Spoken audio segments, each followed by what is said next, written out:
감사합니다. 감사한금 포항교회 김연옥 자매님, 대구교회 김복주 자매님, 아버지, 어머니 장례식을 무사히 마치게 되어 감사합니다.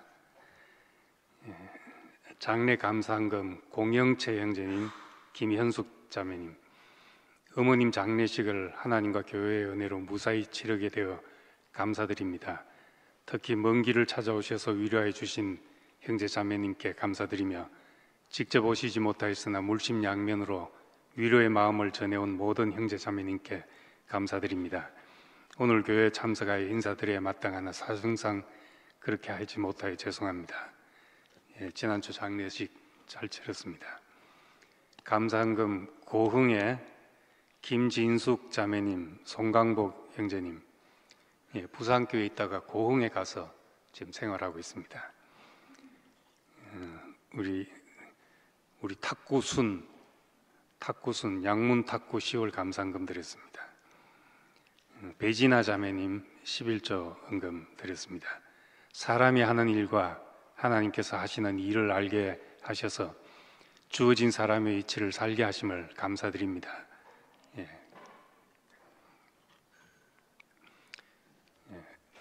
요한일서 1장 5절에서 10절 말씀까지 보겠습니다.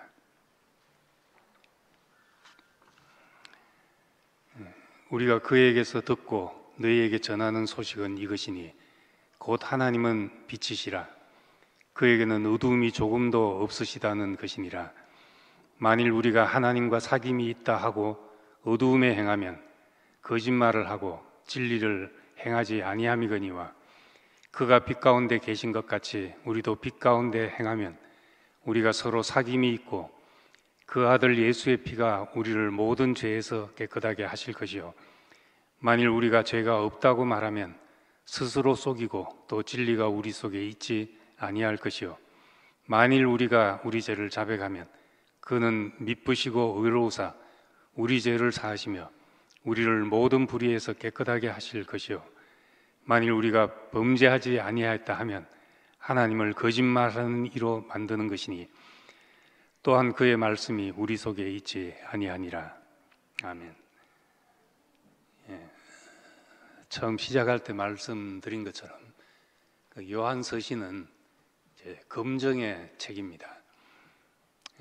우리에게 하나님의 말씀이 와서 그것이 참 생명의 말씀이면 우리에게 이런 열매가 나타날 것이다.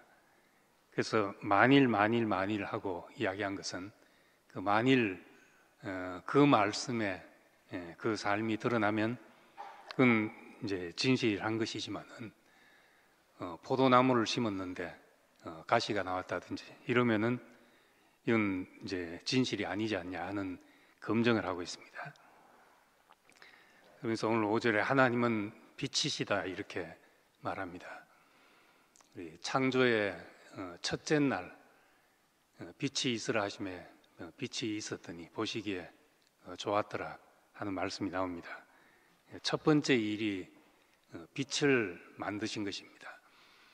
빛을 만드셨다고도 말할 수 있지만은 신약의 표현으로는 하나님이 빛이시다 이렇게 말합니다. 빛은 보게 하는 겁니다. 우리가 지금 사물을 보고 이렇게 서로를 보는 것은 창조의 넷째 날 만들어진 해와 달과 그 별들 때문에 보는 것이죠. 큰 광명이 있고 작은 광명이 있어서 낮과 밤을 주관하게 하고 하는 해와 달과 별들은 창조의 과정에 보면 넷째 날 나옵니다. 그럼 이제 이 첫째 날 빛은 뭔가? 우리가 지금 빛이라고 말하는 것은 넷째 날 빛이지만은 첫째 날 빛이 있으라 하시며 빛이 있었다. 이 빛은 하나님 자신이고 또 하나님을 알게 하는 빛입니다. 빛은 무엇을 보게 하는 거죠. 하나님을 보게 하는 빛이 첫째 날 만들어진 빛입니다. 이 빛은 보게 할 뿐만 아니라 또 빛이 모든 일을 시작하게 합니다. 우리 뭔가 보여야지. 보이면 그때 일이 시작됩니다. 우리 교회에서도 이제 보이는 사람이 하는 거다. 쓰레기가 안 보이는 사람은 쓰레기를 못 줍죠. 안 보이니까. 근데 보이는 사람은 하니까 이제 보이는 사람이 하는 거다. 이렇게 하니까 보이는 사람은 나만 고생해야 되나 이런 생각을 하게 됩니다. 어쨌든 뭔가 이제 보여야지 내 안에 동기가 생기고 소망이 생겨서 그 길을 가게 됩니다. 하나님의 영광이 우리에게 보이게 되면 그것이 우리에게 길이 되고 우리의 푯대가 되는 겁니다.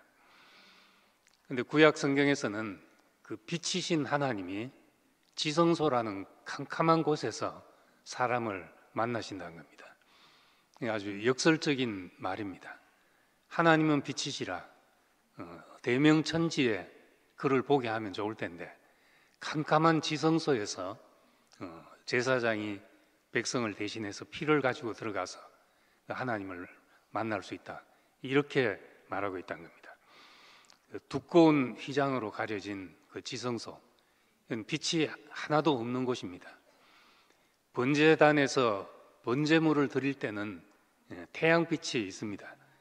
그리고 성소 안에 들어가서 떡상과 또 촛대를 경험할 때도 그 7 촛대에서 나오는 불빛이 있죠. 그런데 지성소 안에는 아무 불빛도 없고 피만 가지고 들어가서 거기서 하나님의 말씀을 이제 가지고 나오게 됩니다. 왜 빛이신 하나님이 이래 캄캄한 곳에 계시는 것으로 묘사했는가? 그건 인간의 사정 때문에 그렇습니다. 사람의 사정이 캄캄하기 때문에 그래서 우리가 경험적으로 보면 사람이 하나님을 만날 때 캄캄한 자리에서 만나게 됩니다. 내가 뭔가 이렇게 하면 될 것 같고 저렇게 하면 될 것 같은 자리에서 하나님을 만난 것이 아니라 캄캄할 때, 나로서는 길이 없을 때, 그때 하늘이 열리는 경험을 하고 빛이 비치는 경험을 하게 됩니다. 그래서 이 모세는 하나님을 만날 때 흑운과 흑암과 폭풍과 나팔 소리와 이런 것 속에서 하나님을 만났다고 했습니다. 이 캄캄함 속에서 하나님을 만났고 두려움 가운데서 하나님을 만났습니다. 그러니까 이 빛이신 하나님, 사실은 우리의 상태가 지성소 같은 상태죠. 캄캄하기 때문에 하나님이 거기에 와서 당신의 빛을 드러내시는 겁니다. 아무것도 보이지 않는 그 흑암 속에 조각목에 금을 입힌 법궤가 거기에 놓여져 있고, 그게 어떤 만나가 든 항아리와 아론의 쌍난 지팡이와 모세가 받은 2 돌판이 들어있다고 그렇게 기록이 있습니다. 근데 캄캄한 곳에서 그 법궤를 만난다. 이 법궤는 조각목에 금을 입힌 것이니까 그 인간의 인성 속에 신성이 입혀진 그것을 만나는 겁니다. 하나님을 만나는 것은 구체적으로 조각목에 금을 입혀진 것을 만나는 것이요. 인성 속에 하나님의 신성이 입혀진 사람, 이 사람을 만나는 것이 하나님을 만난 겁니다. 그러니까 우리가 생각할 때 하나님은 빛이시니까 비치면 될 텐데, 비춰주면 다 볼 텐데 왜 하나님 만나는 것이 이토록 어렵고 헷갈리고 그런가? 하나님 그냥 아무 데서나 비춰주면 우리가 어딜 가겠냐? 우리가 이렇게 생각할 수 있습니다. 그런데 하나님은 그렇게 만날 수 있는 분이 아니고 법궤를 통해서 만난 겁니다. 다시 말해 어떤 한 인격을 통해서 우리에게 비춰지는 것이기 때문에 그리스도가 우리에게 비치는 것이 필요하죠. 하나님은 빛이시지만은 실제로 우리에게 찾아오신 분은 나는 세상의 빛이라 하신 그 그리스도가 우리에게 빛이 된 것입니다. 그래서 어두운 데서 빛이 비치라 말씀하셨던 그 하나님께서 예수 그리스도 얼굴에 있는 하나님의 영광을 아는 빛을 우리 마음에 비추셨느니라 이렇게 말했습니다. 어두운데 빛이 빛이라 말씀하셨던 하나님, 창세기 1장 3절의 말씀이죠. 빛이 있으라 하시며 빛이 있었더라. 그 하나님이 그 빛을 어디다 두셨는가? 예수의 얼굴에 하나님의 영광을 아는 광채를 두셨다, 빛을 두셨다는 겁니다. 예수의 얼굴은 하나님의 영광이었던 거죠. 지성소에 들어가서 법궤를 만난 것은 하나님의 영광을 만나는 일이었습니다. 그렇게 상징되어 있었지만은 우리가 실제로 그것이 인격이라는 것을 알기 전에는 우리가 빛을 만날 수가 없었던 겁니다. 그래서 해마다 제사장만 지성소 안으로 들어가서 법궤를 만지고 나올 수밖에 없었던 겁니다. 그런데 이제 그 비단에서 인격의 비침 안에서 내가 세상의 빛이다 하는 분 안에서 우리는 내가 누구인지를 알게 되고 하나님 앞에서 인생의 그 위치를 발견하게 된 것입니다. 내가 어디로 와서 어디로 가는지를 알게 된 거죠. 이 빛이 우리에게 하나님의 영원한 목적과 계획을 알게 한 빛인 것입니다. 그래서 우리는 세상의 모든 문제가 빛이 없어서 생긴 문제다. 우리 예수님의 진단은 그렇게 볼 수 있습니다. 가늠한 여자를 해방시키고 나서 하신 말씀이 나는 세상의 빛이다 이렇게 말했습니다. 나를 따르는 자는 어두움에 다니지 않는다. 어두움에 다니지 않는다. 그 말은 간음하고 또 반대로 이런 여자를 돌로 쳐 죽여야 한다 하고 하는 이 모든 일이 다 어두움의 일이라는 겁니다. 빛이 없어서 생긴 일입니다. 빛만 비치면 우리가 밤이기 때문에 캄캄하기 때문에 실족하기도 하고 어디 시궁창에 빠지기도 하고 벽에 부딪히기도 하고 그렇게 합니다. 그런데 밝은 대낮에는 실족하라고 해도 할 수가 없는 일이죠. 부딪혀라 해도 부딪히기가 힘든 것입니다. 그러니까 문제는 왜 부딪히냐, 왜 실족하냐 하는 것이 아니라 우리에게 빛이 없어서 그런 일이다. 빛만 비치면 되는 것이다. 그리스도만 오면 우리의 인생의 모든 문제는 다 사라지게 된다 하는 것이 예수님의 진단이라고 그렇게 볼 수 있습니다. 이 비단에서 우리가 빗나간 상태를 다 알게 된 것입니다. 내 좌표가 어디에 가 있는지 어두운 데서 한참 헤매다 보니까 삼천포에 가 있더라. 이것을 빛이 비치고 이제 발견하게 된 겁니다.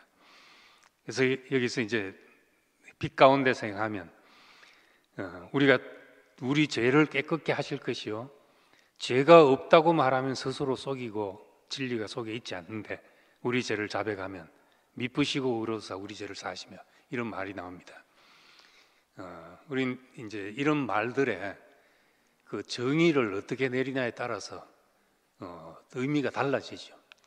그냥 내가 무슨 잘못한 것, 양심에 끄리끼는 것 이런 것만 생각하면 내가 그렇게 큰 죄를 졌냐 이런 사람도 있을 수 있고 우리 외철 형제 어머니가 아픈 분은 아무리 추궁을 해도 나는 죄진 적이 없다 이런 분도 계시는 거예요.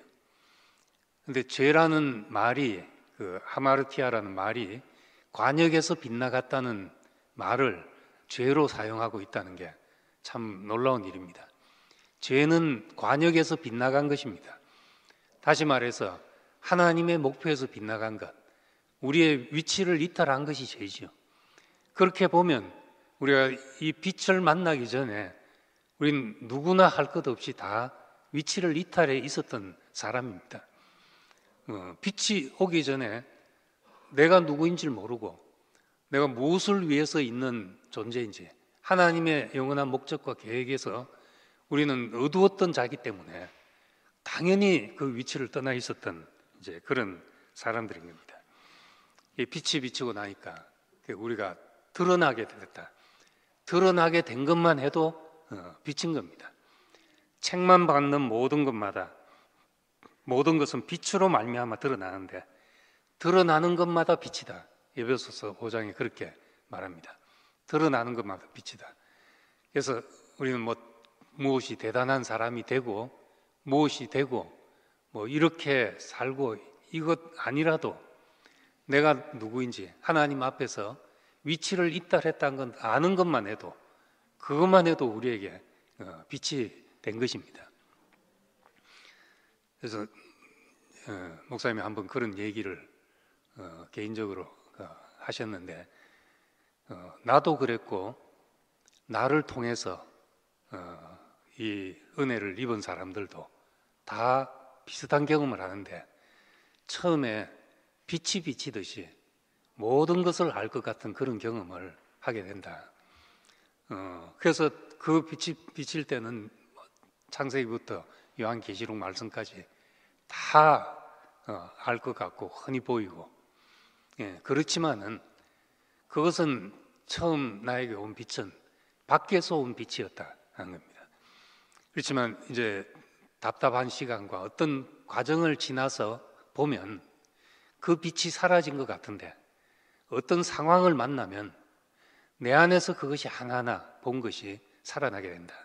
이것이 생명의 빛이다. 이렇게 말씀하셨습니다. 저는 참 그 말도 소망이 됐습니다.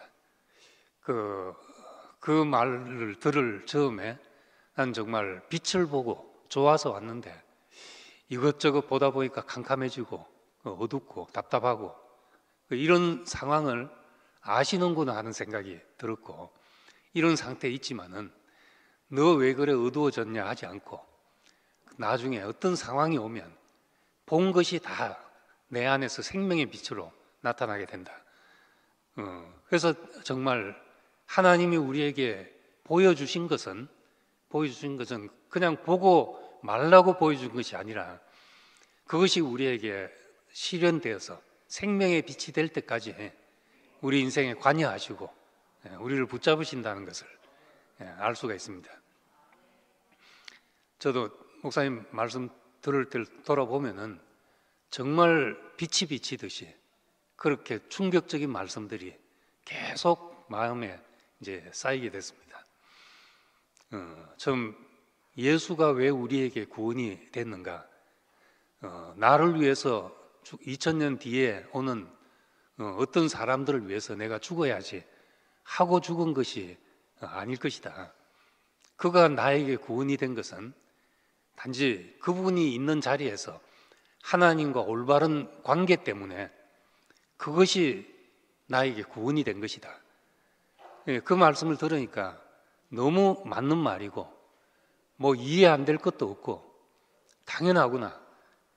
하나님 앞에서 인생의 올바른 위치, 아버지께서 하라고 하신 일을 하고 보내신 이의 일을 하고 내가 그가 없이는 아무것도 할 수 없는 사람으로서 산 하나님과 올바른 관계가 그것이 나에게 구원이 됐구나. 그래서 그 구원에 대해서 복잡한 생각들이 다 사라지게 됐습니다. 또 나는 사람들은 예수를 통해서 이것도 보고 저것도 보는데 내게는 예수 안에서 사람의 길이 보였다. 사람의 길이 보였다. 그 말이 기차 타고 서울에서 부산까지 내려가는 4시간 동안 계속 사람의 길 하는데 머리가 아플 정도로 나중에는 들었는데 나중에는 정말 그것이 가슴에 깊이 새겨진 예수 안에서 나도 인생의 길을 보는 것이구나, 사람의 길을 보는 것이구나 하고 알았습니다. 나는 예수의 죽으심을 본받아 사는 것 외에 나는 다른 모든 관심이 사라졌다. 이런 말씀들이 저한테는 굵은 선처럼 가슴에 이렇게 새겨졌습니다. 그리고 정말 야곱의 일생, 너덜너덜해진 그 야곱을 통해서 하나님의 축복이 있는 그대로 흘러내리는 사람이 됐다. 자기가 붙잡을 것이 아무것도 없는 사람이 됐는데 하나님의 축복이 그대로 흘러내린 사람이 됐다. 요한계시록의 벽옥과 수적같이 빛이, 하나님이 비친 빛이 무한히 비칠 수 있는 그런 수정과 벽옥 같은 사람이 바로 이 사람이 아니냐 이랬을 때, 저는 내 일생에 이 사람을 하나님이 나를 목표로 부르셨다면 여한이 없습니다 하는 생각을 했습니다. 내가 정말 아무것도 내 인생에 붙잡은 것이 없다 하더라도 하나님의 축복이 있는 그대로 흘러내리게 하는 축복의 통로로 그렇게만 살아도 인생은 이것보다 더 복될 수 없구나, 이런 말씀들이 그때그때 정말 나한테 빛이었고, 이 말씀을 하시는 분이 빛이었습니다. 빛이 비치다 보니까 그 빛이 나에게 공창이 된 거죠. 저는 그때까지 누구한테도 이야기해보지 못했던 이제 집안의 문제나 집안의 갈등이나 싸움, 목사 집에서 이러고 있다는 이야기를 뭐 교인들한테 하겠습니까? 친구한테 하겠습니까? 누구한테도 할 수 없었던 이야기를 이제 목사님한테 다 이야기를 할 수 있게 됐죠. 이야기하는 것만으로도 저한테는 치유였습니다. 이것이 나의 공창이었구나. 내가 숨 쉴 곳이 생겼구나. 그렇게 된 것입니다. 그 빛이 내 안에서 창조가 일어나게 된 거죠. 우리의 형상을 따라 우리의 모양으로, 당신의 형상으로 이 목표가 보이기까지 내 인생의 창조가 일어나게 된 것입니다. 그래서 제가 그것이 보여지게 될 때쯤 건강이 이제 악화돼서 대구로 내려올 수밖에 없는 상황이 됐습니다. 근데 그때 이제 교회 한 달간 병원에 입원해 있다가 또 6개월 병가를 받고, 그래도 몸이 회복이 안 되니까 이제 교회 목사님이 제안을 하기를 청평에 있는 수양관에 목사님 안식년으로 가 있던 그것을 수양관으로 막 공사를 해서 크게 개조를 해놨는데, 거기 가 있으면서 이제 청년들 수련회 하러 가고 하면은 그 수양관 목사로 있으면 어떻겠냐. 또 한 가지는 아니면 이제 농어촌 지도자 양성을 위해서 시골에 집을 사가지고 이제 1, 2년씩 보내서 이제 집단 생활을 하고 같이 공동 생활을 하고 하는 계획이 있는데, 거기 가 있으면서 오는 청년들을 맡아서 하면 어떻겠냐, 이런 제안도 하고 했는데 저는 너무 미안했습니다. 교회 온 지 얼마 안 됐는데 한 달 입원해서 입원비를 병원에서 다 내주고 또 6개월 쉬는 동안 아무것도 안 했는데 생활비를 주고, 거기다 또 그런 제안을 받아들인다는 게 제가 면목이 없어서 더 받아들일 수 없게 되고, 그래서 제가 가고 싶은 곳도 대구고 정말 한번 함께 살아보고 싶다 하는 곳으로 이제 내려오게 됐습니다. 그땐 아무것도 없이 100일 된 애 하나 데리고 막막했지만은 어렴풋하게 이것이 하나님이 나한테는 구원의 손길이겠구나, 그렇게 생각이 됐습니다. 나로서는 움직일 수 없는 어떤 자리를 이렇게 옮기시는구나, 이런 생각이 들었습니다. 근데 대구를 오고 아버지하고 부모님하고, 저는 사춘기도 없었고 반항기도 없었고 뭐 한 번도 아버지하고 갈등을 겪은 적이 없이 이렇게 지내왔는데, 이 교회 문제로 10년을 등지게 됐습니다. 갈등하고. 그리고 내 아는 관계가 다 끊어졌습니다. 끊으려고 해서 끊어진 게 아니라 제 속에서도 만날 이유가 사라지고 또 만나야 관계가 안 되고 그런 자리로 가게 됐습니다. 아버지 교회에 오른팔 같이 여기던 장로 부부가 우리 교회를 오게 되니까 교회가 발칵 뒤집어졌죠. 제 어릴 때부터 자랐던 교회 사람들하고 그 뒤로 볼 수가 없게 됐습니다. 다 관계가 끊어지게 되어버렸죠. 그런 속에서 정말 이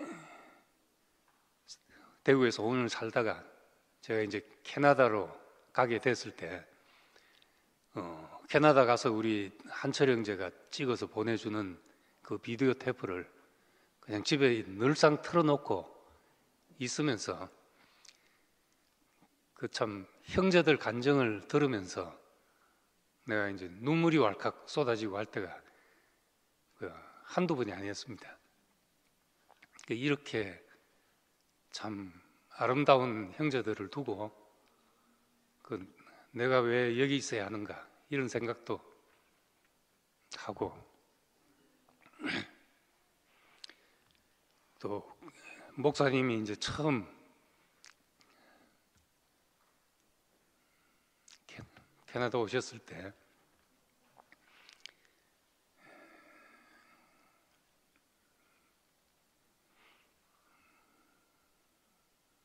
그때 하여튼 밤새 눈물이 났습니다. 전 입만 열면 이제 사람들한테 이 아름다운 형제들 그리고 이제 참 내게 빛이 되었던 이 목사님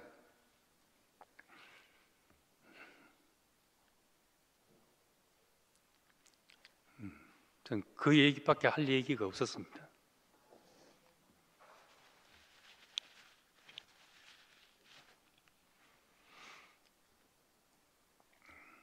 그래서 어떤 일을 만날 때마다 목사님이 이렇게 하셨구나 하는 것이 늘 생각이 났습니다. 그래서 난 목사님이 이렇게 하셨다 이것이 내 이야기의 전부였습니다. 그리고 모든 것이 생각나고 내가 만나는 상황 하나하나마다 그 생각나지 않는 상황이 없었습니다. 내 모든 것에 답이 되었습니다. 예, 그렇게 살다 보니까 이제 형제들 안에서 반발이 생겼습니다. 실제 하는데 지금 우린 태평양 건너 이야기 듣는 것과 2000년 전 이야기 듣는 거 뭐가 다르냐? 교회 다니면서 2000년 전 이야기 듣다가 실제가 있다 해서 왔더니만 또 태평양 건너 이야기하면 우리한테 뭐가 다르냐고 그러면서 실제를 내놔봐라 그러면서 그때 이제 참 저는 그게 큰 도전이 되었고 내가 아무리 좋은 것을 주고 싶어도 나만큼밖에 안 되는 것이구나 이게 나만큼 내가 이해하게 되고 나만큼밖에 줄 수 없구나 그렇게 생각하고 그때부터 이제 되든 안 되든 이제 내 얘기를 하고 그러기 시작했습니다. 나는 그때까지 배달부였던 거죠. 그 편지가 되고 싶은데 배달부로밖에는 안 보이니까 그 역할밖에 못했던 것이죠. 근데 이제 99년도에 여름 집회 그때 목사님이 부활생명이라는 말씀 주제로 요한복음 후반부를 말씀하셨습니다. 그때 14, 15, 16장 말씀하시면서 보혜사 성령에 대해서 말씀하셨는데 보혜사 성령은 예수님이 다른 형태로 우리에게 오신 것이다. 육신적인 형태로는 영원히 함께 살 수 없기 때문에 우리가 영원히 함께 살자면 우리를 영원히 살게 하자면 다른 형태로 오셔야만 했다. 그래서 그분을 진리의 영이라고 했다. 진리는 실제니까 실제의 영이다. 실상이다. 예수의 실상. 우리가 육신적으로 예수를 보고 있지만은 그것은 예수를 제대로 아는 것이 아니었다는 겁니다. 다 육체대로 예수를 알았을 뿐이었던 거죠. 그런데 가고 성령이 오시니까 실제의 영, 우리를 실제 안으로 인도하고 실상이 무엇인지를 아는 자리로 인도해서 영원히 그리스도를 경험할 수 있도록 하신 것이다. 이 말씀을 하셨는데 이 말씀이 저한테는 정말 그 획을 끊는 말씀이었습니다. 그때 집회 끝나고 교회에서 그 간증도 했는데, 멀리 떨어져 있다 보니까 나는 늘 뭐 심심하면, 마음에 안 들면 난 대구 곧 간다, 이런 이야기만 하고 있고, 그러니까 거기 있는 사람들은 우리는 뭐 2등 시민이냐 이런 이야기가 나오는 거예요. 늘 대구 있어야 되고, 그러면 대구만 살아야 진짜 뭘 그리스도를 누리고, 다른 데 떨어져 있으면은 우리가 그리스도를 모르는 거 아니냐, 그렇게 하면은, 그런 이야기를 했는데, 이것이 그 예수님 시대도 마찬가지였구나.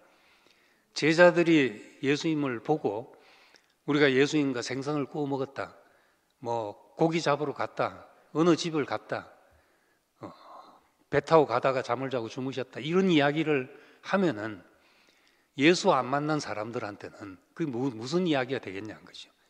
먼 나라 구경하는 이야기밖에 더 되겠냐. 그런데 실제의 영이 오니까 시간과 공간을 초월해서 어느 시대에나 어떤 곳에서나 동일하게 그리스도를 체험할 수 있게 된 것이다. 제가 이 간증을 하면서 전 멀리 떨어져 있는 형제들한테 정말 이게 소망이 되는 말씀이었다는 간증을 했습니다. 어디서라도 이 세상에 꼭 큰 나라만 볼 것이 많은 것이 아니라 소국이라도 평생 죽기 전에 한번 가봐야 될 나라, 이런 나라가 있지 않냐. 우리의 인격도 어디 많이 모여 있다고 되는 것이 아니라 어디에 있든지 죽기 전에 한번 만나야 될 그런 인격, 꼭 인격 여행을 한번 거쳐가야 되는 그런 사람도 있을 수 있다. 사막이라는 조건이라고 아무것도 안 난 것이 아니라, 거기서 선인장과 알로에가 얼마나 꽃을 아름답게 피우고 또 얼마나 인간에게 필요한 어떤 식물을 제공하냐. 그렇듯이 우리의 조건과 환경과 시간과 공간의 문제가 아니라 우리가 실상을 아냐의 문제다 하는 것을 제가 알게 되고, 저는 그때 성육신의 보편화라는 말을 했지만은 그 말씀을 듣고 실제적으로 그것이 어떻게 되는지를 알게 됐습니다. 제 기억에는 그 뒤로 내가 대구 간다는 이야기를 제가 하지 않게 되었습니다. 그전에는 심심하면 삐지면 애들처럼 집에 간다는 말을 하는 것처럼 마음에 안 들면 나 집에 가 하고 그냥 그러고 살았습니다. 근데 그때 내가 그 말씀이 시공을 초월해서 살게 되는 계기가 되었습니다. 그 벽을 허무는 계기가 됐죠. 그래서 정말 어디서나 우리가 이 예수의 실상이 있는 곳, 예수의 실제가 있는 곳에서는 동일한 경험을 하게 된다 하는 것이었죠. 그리고 2012년도 와서 봄 집회 때 처음 저녁에 이제 낮에 목사님 3번 하시고 저녁에 제가 3번 하고 봄 집회 말씀을 하게 됐습니다. 하나로 세계라고 제목을 붙이셔서 저는 이제 첫째 날은 교회 안에서 어떻게 우리가 하나인가 하는 문제, 둘째 날은 우리가 그리스도인이라고 이름 붙인 사람들 안에서 우리가 어디서 하나로 만나지는가 하는 이야기를 했고, 셋째는 만유를 포함하신 그리스도 안에서 우리가 어떻게 하나로 만나지는가 이야기를 했습니다. 그런데 이제 둘째 날 마치고 이제 목사님 말씀하실 때 그런 얘기를 하셨습니다. 나는 배를 한 척 만들었는데 이 배가 엔진이 없어서 항해를 할 수 없었다. 근데 지현 형제가 와서 엔진을 달아서 이제 항해를 할 수 있게 됐다, 이런 말씀을 했습니다. 전 그 엔진이 뭐 어디로 가야 될지도 모르고 그냥 그렇게 목사님이 어디로 가고 싶어 하는 건가, 항해를 어디로 하려고 하는 건가, 그렇게만 생각을 하고 지나가는데, 다음에 봄에 왔을 때 목사님이 한기총을 찾아가 보라고 그렇게 말씀하시는 거예요.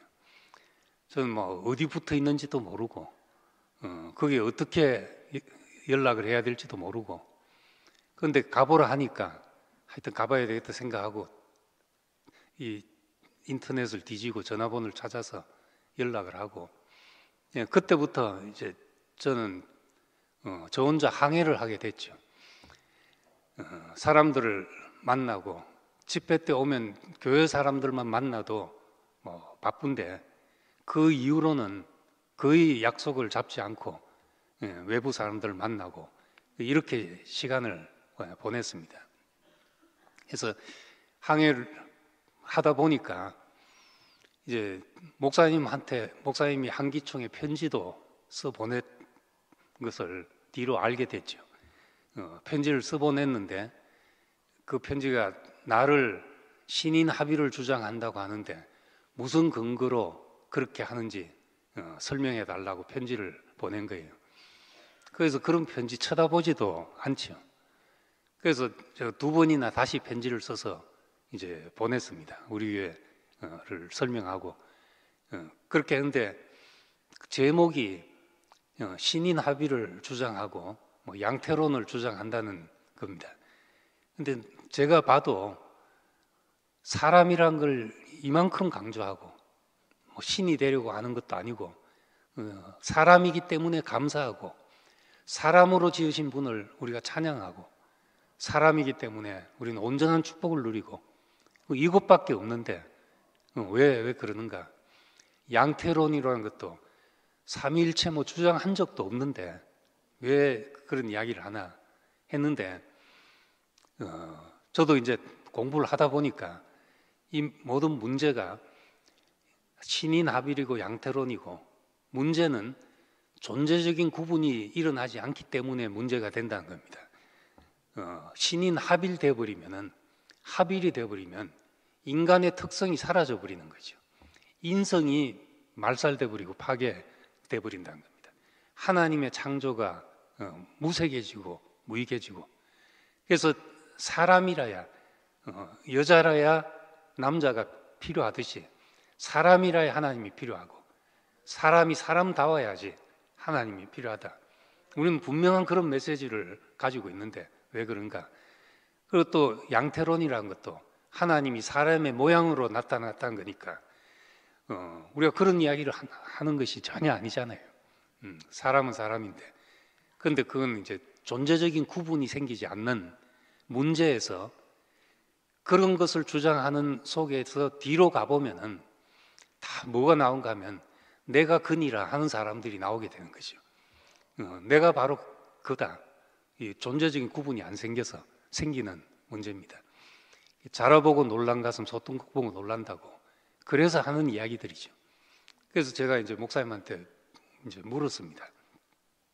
그런 주장을 하는 것이 사실은 전혀 아닌데 그 제목을 덮어 씌우는 이제 궁극적인 이유는 존재적인 구분이 일어나지 않아서 그렇습니다.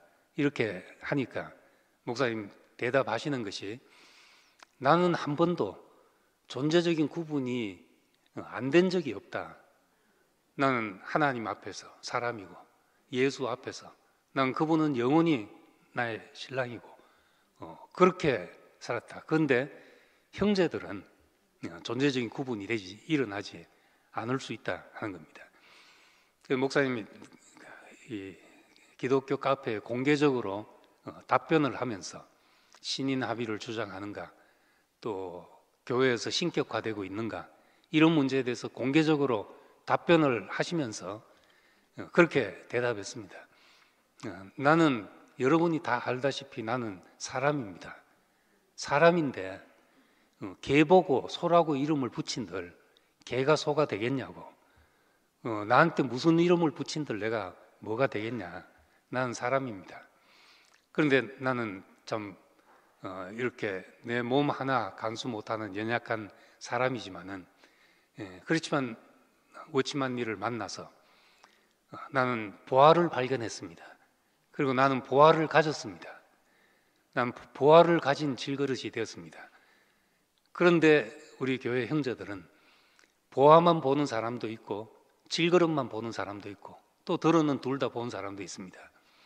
그러나 이것은 시간이 지나면 다 알게 될 겁니다. 왜냐하면 내가 질그릇이기 때문에 그렇습니다. 그래서 나는 이제 인생을 마무리하는 마당에 저는 옥석을 분명히 할 것입니다. 보화와 질그릇을 분명히 할 것입니다. 보화를 더욱더 보화되게 할 것입니다. 여러분 너무 염려하지 마십시오. 나는 질그릇 이상이 아닙니다. 이렇게 이야기를 했습니다. 이건 목사님이 공개적으로 공식적으로 표방한 것이고 또 한 약속입니다. 나는 질그릇입니다. 형제들은 다소 이것만 본 사람도 있고 저것만 본 사람도 있지만은 그것이 또 구별 안 된 사람도 있지만은 다 알게 될 것입니다. 저는 그것이 정말 우리가 항해하는데 꼭 가져야 될 말씀이라고 생각을 했습니다. 최근에 목사님 하신 말씀도 그것입니다. 우리가 예수 안에서 내가 발견이 됐으면 나는 사라지는 것이다. 나는 모든 사람을 포함할 수가 없다. 나만큼 사람을 포함하고 나만큼 어떤 사람의 길이 되지만은 나는 모든 사람을 포함할 수 없지만 예수의 죽음 안에는 모든 사람이 포함된다. 그래서 우리는 그분을 증거하는 것이다. 저는 이것이 정말 우리가 명백하게 표방할 그런 가치라고 생각을 했습니다. 그래서 참 우리 교회 정말 모든 사람이 먹을 수 있는 양식이 되기 위해서 이 질그릇에 가진 보화를 모든 사람에게 보게 하는 것이 우리의 목표인 거죠. 어쨌든 저는 이렇게 빚어진 사람입니다. 내가 이런 사람이 되려고 애써서 이런 사람이 된 것도 아니고 내 어떤 길을 가다 보니까 저는 이렇게 빚어진 사람인데 내가 나를 고치고 나를 어떤 바꾸고 개선하고 노력한다고 해서 되는 일이 아니라는 것은 우리가 다 아는 일이잖아요. 단지 하나님이 우리를 어떻게 쓰시냐의 문제죠. 하나님이 쓰시든지 안 쓰시든지 그건 당신의 소관인 겁니다. 저는 옛날에도 36살에 정말 내가 내 인생을 어떻게 해보려고 발부둥치도 안 된다는 것을 알았을 때 그냥 내 인생에 이제 한 가지만 붙들라고 한다면은 하나님이 내 인생에서 찾는 그 열매를 내놓을 수 있는 사람이 돼야 되지 않겠나. 하나님이 찾는 것이 있는 사람으로 살아야 되지 않겠나. 그래서 그때 내가 그 이유로 산다면은 당신의 필요만큼 나를 세상에 두실 것이다. 그렇게 생각하고 살았습니다. 지금도 마찬가지입니다. 하나님이 저를 부르셨으면은 그 당신의 필요까지 두실 것이다. 이렇게 생각하고 살게 된 것입니다. 어떤 모양으로 살든 어떤 형태로 살든 저한테는 아무 문제가 아니죠. 저는 한때 백수의 제왕이라는 별명도 붙었고 또 어떤 때는 국제 건달이라는 별명도 붙어가지고 이건 아닌데 싶기도 했는데 들어보니 건달이 좋은 말이라 그러더라고요. 그래서 그냥 좋은 말인가 보다 하고 넘어갔는데 한번 우리 애들이 대학 들어갈 때 이제 학교에서 학비 보조금 또 정부의 융자 이런 것도 받아야 되니까 집안 경제 엄마 아빠 수입을 적는데 그때 제 수입이 아주 빵빵했습니다. 엄마 수입란에 얼마 적고 아빠 수입란에 0.00 이렇게 적어가지고 애들이 빵빵한 아빠 수입을 보고 충격을 받았다는 거 아닙니까? 우린 잘 사는 줄 알았대요. 자기들은 외벌인 줄 몰랐대요. 잘 사는 줄 알았는데 그걸 보고 나서 애들이 철이 들어가지고 대학교를 다 자기들 알아서 다니게 됐습니다. 옛날에는 제가 그런 것이 참 쪽팔렸습니다. 대구 살 때 아침에 이래 낮에 집 주위를 젊은 남자가 어슬렁거리고 있다는 자체가 너무 쪽팔려서 집 밖에 나가기도 싫었습니다. 또 하고 난다고 봉고차 차 몰고 다닐 때도 아는 사람 부딪힐까봐, 아는 사람 만날까봐, 니 뭐 하고 있냐 할까봐 쪽팔리고 했는데,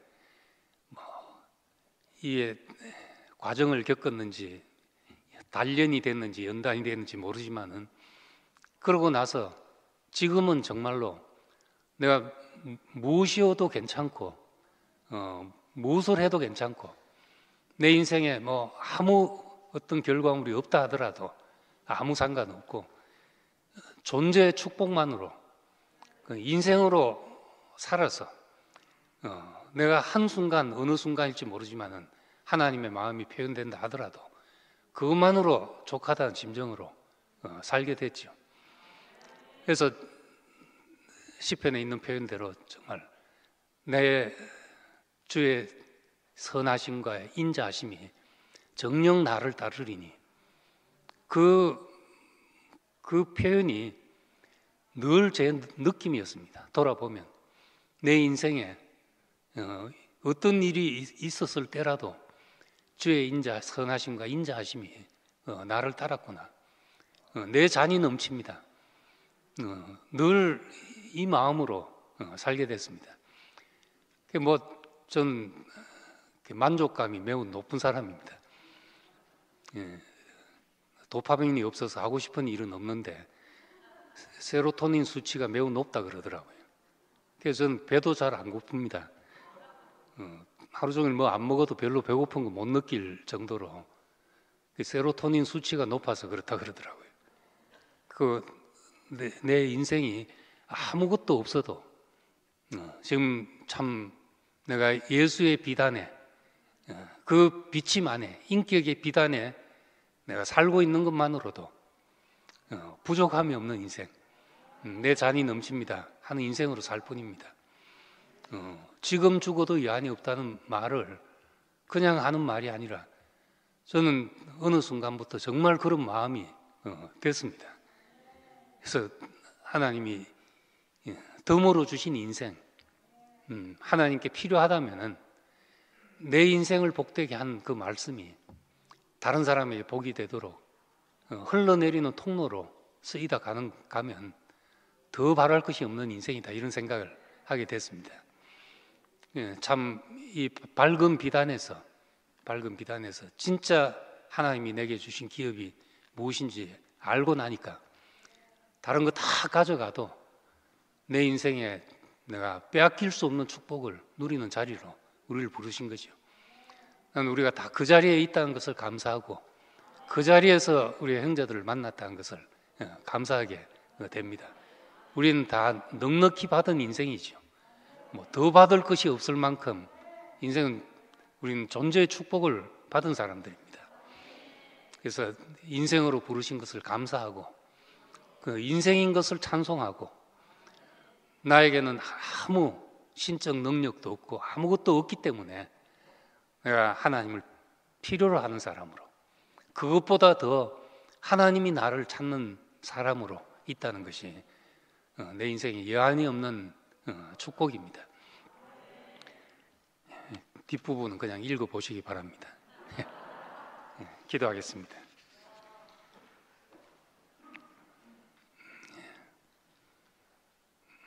은혜로우신 아버지 하나님, 참 우리 아무것도 아닌 인생, 아무것도 없고 내 인생 내놓을 것이 아무것도 없지만은 하나님이 우리에게 빛이 되시고 그 인격을 통해서 우리의 어두운 지성소를 밝혀주셔서 우리가 조각목이지만 금이 입혀지고 빈 그릇이지만 하나님이 우리 인생의 내용으로 채워져서 사는 이 복된 길로 오게 하신 것을 감사드립니다. 일생 이 하나님이 우리를 사람으로 지으신 것만으로도 참으로 감사한 사람이 된다면 우리의 복이 넘쳐 흘러서 많은 사람이 마시는 물이 되게 하고 또 많은 사람을 살게 하는 물이 되게 할 줄 믿습니다. 성소 문지방에서 물이 흘러서 발을 적시고 무릎을 차고 강을 이루어서 거기서 만국을 치료하는 약재가 나오고 만국을 소생케 하는 열매가 나오는 이 놀라운 광경이 펼쳐지듯이 우리 교회 안에 이 생명의 빛으로 말미암아 생명의 물이 흘러 넘쳐서 만민을 살게 하는 물줄기가 되게 하기를 원합니다. 예수님 이름으로 기도드립니다. 아멘.